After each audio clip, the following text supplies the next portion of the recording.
Halo, nama saya Vidi Santoso, saya alumni KPI di Sunan Kalijaga tahun 2013, kemudian melanjutkan S2 di ISI, Yogyakarta, jurusan videografi.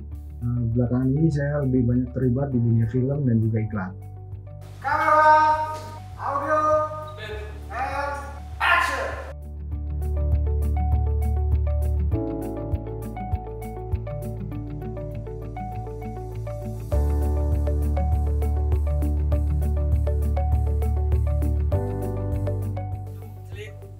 Scene 3, shoot 2, take 2. Awal mula saya membuat film, berkenalan dengan medium film waktu itu semester 6 waktu kuliah di KPI UIN Sunan Kalijaga.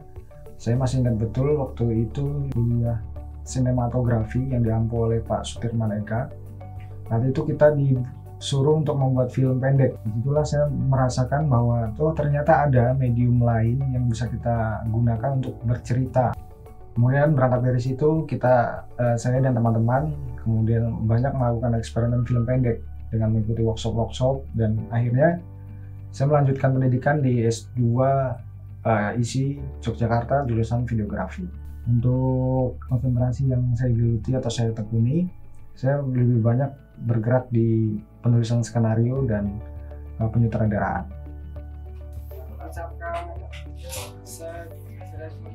Oh iya. Persilakan kurang friendly. Jadi kebalik, kamu yang friendly, dia agak canggung gitu. Jadi kan kamu yang Ketika saya ngambil S2 kira-kira tahun 2014, saya juga mulai menginisiasi sebuah production house yang kita buat bersama teman-teman, namanya Kancing Baju Picture. Jadi kayak semacam laboratorium untuk berkreativitas membuat film dan juga iklan. Di situ kita coba untuk membuat banyak produksi sampai sekarang.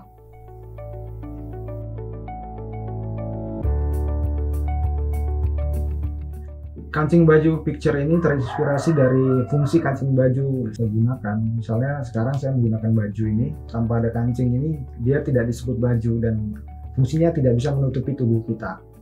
Nah, harapannya kenapa baju itu berfungsi, membuat karya video itu berfungsi. Karena kami meyakini bahwa sebuah tontonan juga harus bisa menjadi tuntunan.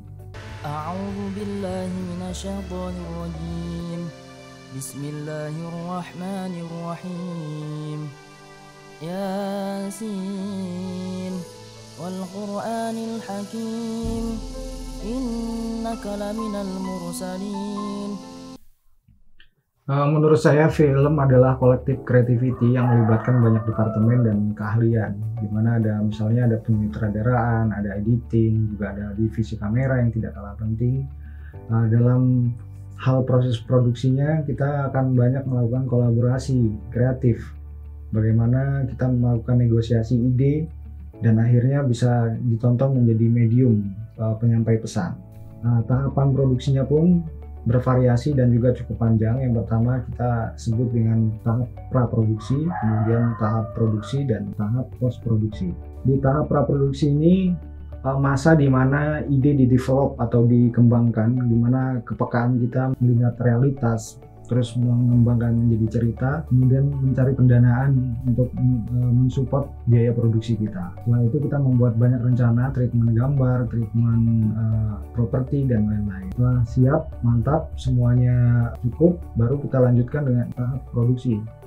Tahap produksi adalah tahap bagaimana gambar yang sudah kita rencanakan kita ambil. Di tahap produksi ini saya menyebutnya tahap multi-plan. Karena kalau kita cuma menggunakan satu plan, akan ada banyak masalah yang kita hadapi di lapangan. Misalnya di naskah ditulis produksi siang, ternyata hujan. Otomatis kita harus menyiapkan plan apa yang harus kita lakukan agar waktu produksi ini tidak terbuang sia-sia dan proses produksi teman-teman juga tetap terjaga. Setelah semua gambar kita ambil, kita lanjutkan ke tahap post produksi atau editing. Editing ini bagaimana gambar diramu menjadi satu cerita yang utuh dan akhirnya siap untuk dipublish, didistribusikan kepada penonton. Hal yang paling penting menurut saya juga selain kita mengembangkan ide, juga perlu kita catat adalah bagaimana saat kita akan membuat satu film adalah bagaimana distribusinya, siapa penontonnya. Karena menurut saya setiap generasi, setiap tahapan penonton itu punya keunikan-keunikan tersendiri. Secara sederhana begini, saat kita membuat film untuk anak SD, otomatis rasa bahasanya, storytellingnya, cara kita menyampaikan pesannya, cara kita menceritakan satu peristiwa juga harus dengan pendekatan bahasa anak SD. Demikian jika SMP, SMA, dan kuliah atau secara umum. Film menurut saya sebuah karya yang punya dua sisi. Satu sisi sebagai media penyampai pesan, yang kedua dia adalah sebuah karya seni yang memiliki nilai-nilai filosofis. Setiap karya menurut saya seperti kita melahirkan bayi, setiap anak yang harus kita akui dan setiap anak punya karakter. Jadi tidak ada karya yang harus paling berkesan atau tidak berkesan. Menurut saya setiap kita membuat satu film itu adalah semua kesan dan semua perenungan kita sampaikan lewat film itu.